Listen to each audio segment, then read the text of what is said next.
दोस्तों, आज की कहानी सुनकर आपके रोंगटे खड़े हो जाएंगे और आपकी रूह कांप उठेगी।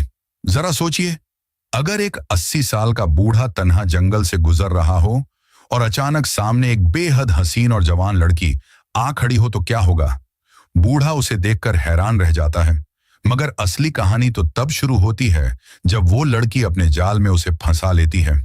और सवाल यह है कि बूढ़ा जंगल के अंदर उस लड़की को कहां ले जाता है। पूरी हकीकत जानने के लिए कहानी को आखिर तक जरूर देखें। भारत के एक सुनसान और घने जंगल के बीचों बीच, जहां इंसान का नामो निशान तक न था, एक खूबसूरत और जवान लड़की रहती थी। वह लड़की अक्सर पेड़ के नीचे बैठी रहती थी और अपनी तन्हाई काटती थी। एक शाम जब वह घास पर बैठी थी तो एक मुसाफिर बुजुर्ग कच्चे रास्ते से गुजरता नजर आया।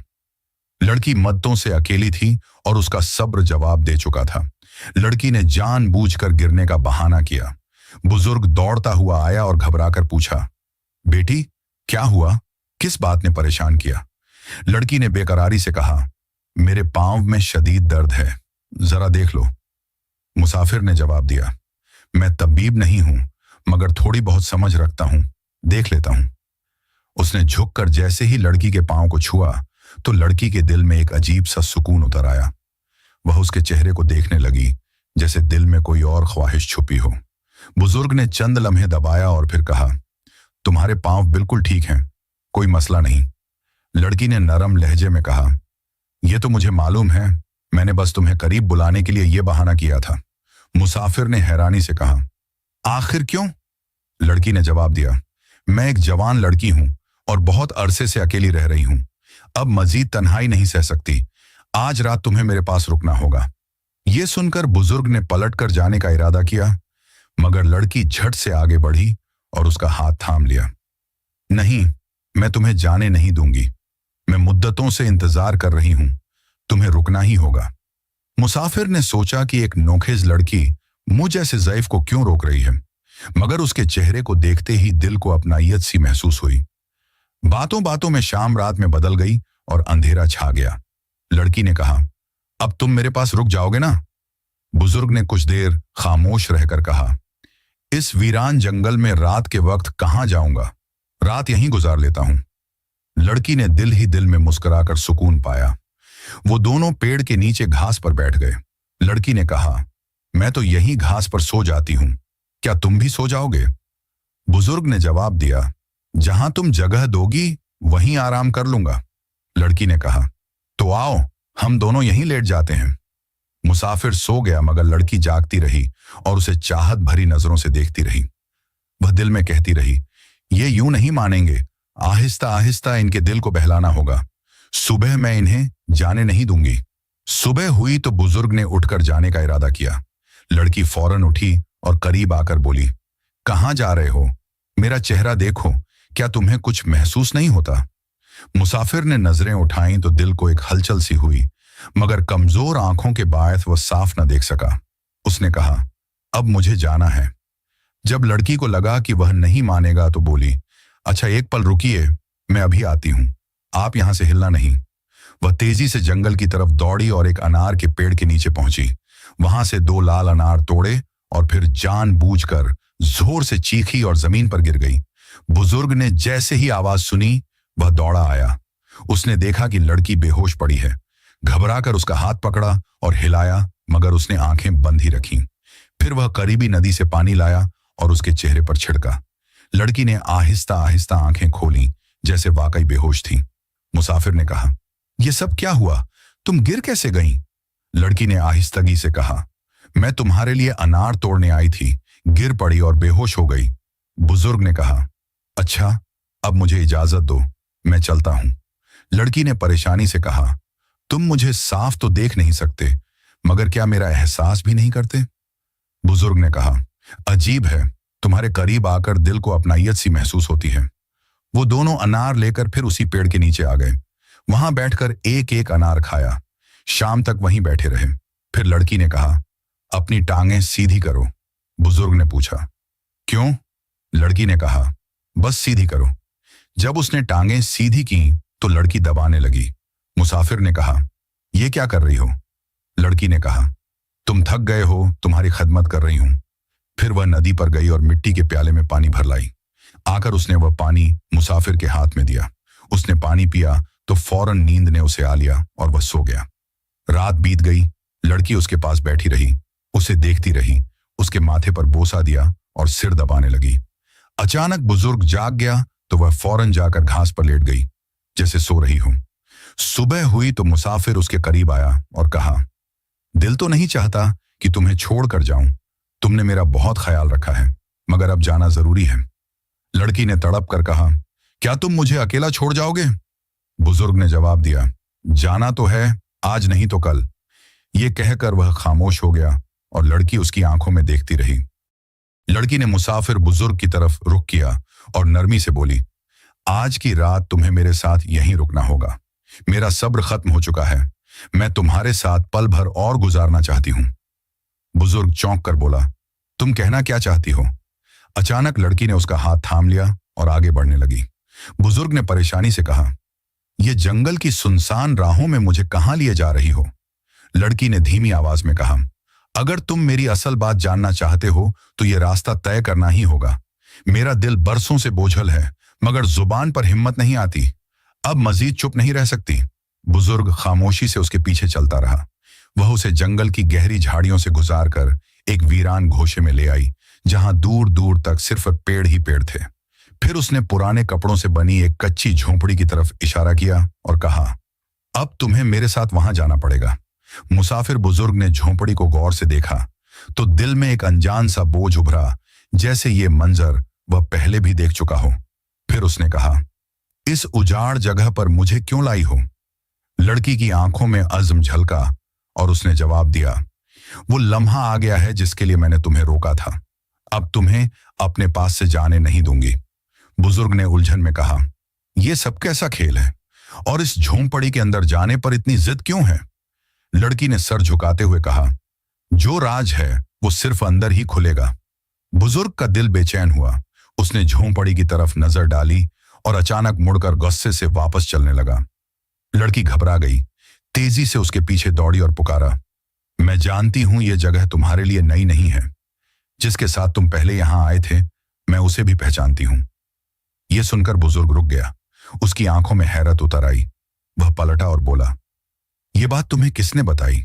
मगर उसकी जुबान जैसे बोझल हो गई थी। लड़की करीब आई और नरम लहजे में कहा, मेरा मकसद तुम्हें आजरदा करना नहीं है, मैं सिर्फ तुम्हारे करीब आना चाहती हूं। बुजुर्ग ने कोई जवाब ना दिया और वापस चलने लगा। लड़की खामोशी से उसके साथ हो ली। वे दोनों दोबारा उसी पुराने पेड़ के नीचे आ गए जहां वे पहले रुके थे। अंधेरा फैल चुका था। बुजुर्ग ने कहा, अब मैं चलता हूं और ज्यादा यहां नहीं रह सकता। लड़की ने उसका हाथ थाम कर कहा, इतनी रात को इस वीराने में कहां जाओगे? हर तरफ घुप अंधेरा है। बुजुर्ग रुक गया और धीरे से बोला, तुम्हारी बातों में एक अजीब सा अपनायत का एहसास है, मगर मेरा दिल अभी भी परेशान है। लड़की के होंठों पर हल्की सी मुस्कान आई और बोली, मैं तुम्हारे लिए सब कुछ कुर्बान कर सकती हूं, बस मुझे कबूल कर लो। बुजुर्ग ने लम्हे भर सोचा और कहा, ठीक है, आज की रात यहीं गुजार लेता हूं। वह घास पर लेट गया और नींद की वादी में चला गया। लड़की देर तक जागती रही, फिर सुकून के साथ आंखें मूंद ली। सुबह हुई तो लड़की चुपके से उठी और पास ही मौजूद एक तालाब में उतर गई। फिर वह जोर जोर से चीखने लगी, बचाओ, कोई है, कोई है। मुसाफिर बुजुर्ग की आंख खुल गई। उसने देखा कि लड़की साथ नहीं है और आवाज तालाब की समझ से आ रही है। वह फौरन दौड़ा।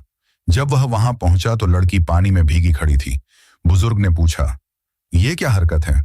लड़की ने सांस बहाल करते हुए कहा, मैं पानी भरने आई थी, पांव फिसल गया, मुझे बाहर निकालो।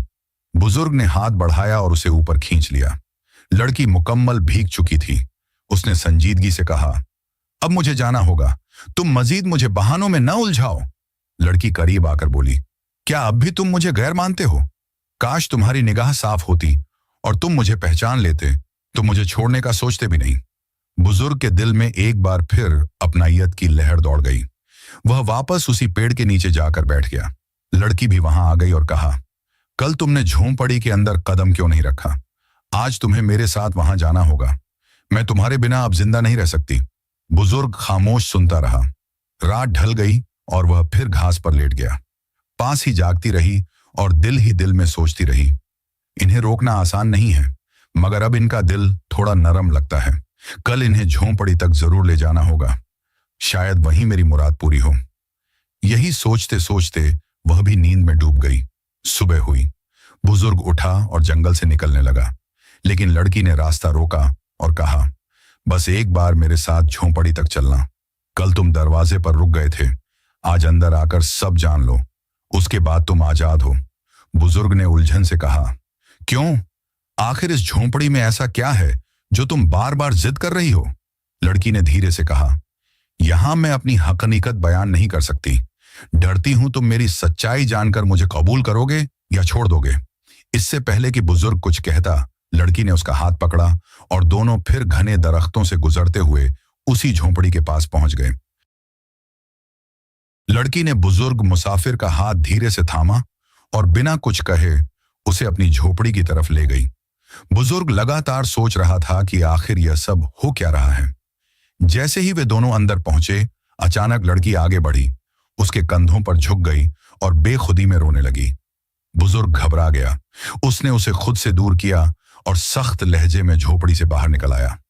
लड़की घबराकर उसके पीछे दौड़ी और रास्ते में गिरकर उसके कदमों से लिपट गई। एक पल के लिए बुजुर्ग के कानों में एक जानी पहचानी आवाज गूंज उठी, जैसे बरसों पुराने जख्म जाग उठे हों। मगर उसने दिल को संभाला, लड़की को बाजू से हटाया और आगे बढ़ने लगा। इस बार लड़की ने मजबूती से उसका हाथ थाम लिया और कहा, मेरी फरियाद एक बार सुन लीजिए। वह उसे अपने साथ लेकर एक पुराने और उजड़े कुएं के पास आ पहुंची। कुएं के किनारे रुककर लड़की ने धीरे से कहा, क्या यह मंजर भी आपके जहन में जिंदा नहीं? बुजुर्ग ने नजरें दौड़ाईं। एक पल को आंखों के सामने धुंधला सा अतीत उभर आया। कोई हंसी, कोई छोटा सा वजूद, कोई याद की किरण जैसे जिंदा हो गई। मगर उसने फौरन बात बदलने के लिए कहा, यह सब क्या है? तुम मुझे यहां क्यों लाई हो? लड़की ने धीरे से उसकी आंखों में झांका और बोली, कभी आप एक छोटी बच्ची को यहां लाए थे। यही जगह उसकी हंसी और आपके प्यार की गवाह है। बुजुर्ग का दिल जैसे किसी ने बोझ से भर दिया हो। वह कांपती आवाज में बोला, ये तुम कैसे जानती हो? आखिर तुम हो कौन? लड़की ने गहरी सांस भरी और नजरें झुकाकर कहा, सब कुछ उसी झोपड़ी के अंदर है, जहां एक तहरीर छुपी है जो बरसों से आपका इंतजार कर रही है। बुजुर्ग ने झुंझलाकर कहा, क्यों बार बार उसी जगह ले जाती हो? वहां ऐसा क्या है जो तुम छुपाती हो? लड़की ने आहिस्ता से कहा, वहां लकड़ी की दीवार पर एक तहरीर है जिस पर एक बाप और एक बेटी ने अपने नाम लिखे थे। यह सुनते ही बुजुर्ग के कदम लड़खड़ा गए। वह तेजी से झोपड़ी में दाखिल हुआ। जैसे ही नजर लकड़ी की पुरानी दीवार पर गई, धुंधले लफ्ज उभर आए, अब्बू और उनकी गुड़िया। यह मंजर देखते ही बुजुर्ग के आंसू बेकाबू होकर बहने लगे। लड़की कांपती आवाज में बोली, अब्बू, वही गुड़िया मैं हूं। बुजुर्ग की सांस अटकने लगी। उसने कांपती आवाज में कहा, तुम मेरी बेटी? लड़की ने रोते हुए कहा, हाँ अब्बू, वही बेटी जिसने आपके लाख समझाने के बावजूद आपका कहा नहीं माना। मैंने नादानी में आपको छोड़ दिया और दुनिया के धोखे सहती रही। मैं टूटती रही मगर हर लम्हा आपको याद करती रही। आज मैं आपके सामने अपनी गलती के साथ खड़ी हूं। बुजुर्ग ने बेटी को गले से लगा लिया। बरसों की जुदाई का बोझ लम्हों में घुल गया। नया और दिलचस्प अंजाम। उस दिन के बाद दोनों ने फैसला किया कि वे अतीत का बोझ यहीं खत्म कर देंगे। मगर कहानी यहीं खत्म नहीं हुई। बेटी ने कहा, अब्बू, मैं चाहती हूं कि इस जंगल में इस झोपड़ी को यूं ही रहने दें। ये झोपड़ी न सिर्फ हमारी याद है, बल्कि आने वालों के लिए एक सबक भी है कि रिश्ते कभी मिटते नहीं, चाहे वक्त कितना भी बदल जाए। बुजुर्ग ने हामी में सर हिलाया और कहा, यह जगह है अब दूसरों के लिए रोशनी बनेगी।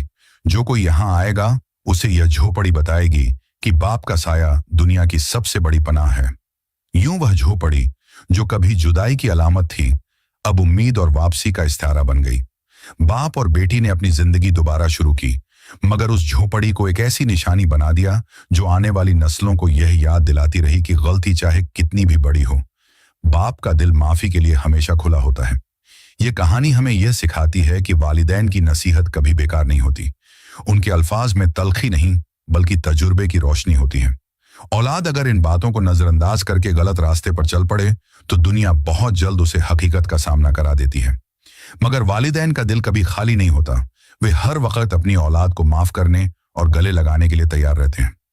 गलतियां जिंदगी का हिस्सा हैं, लेकिन वक्त पर सच मान लेना और वापस लौट आना सबसे बड़ी कामयाबी है। आखिर में, अगर आपको यह कहानी पसंद आई तो हमारे चैनल को जरूर सब्सक्राइब करें ताकि और भी नई और सबकनामूज कहानियां आप तक पहुंच सकें।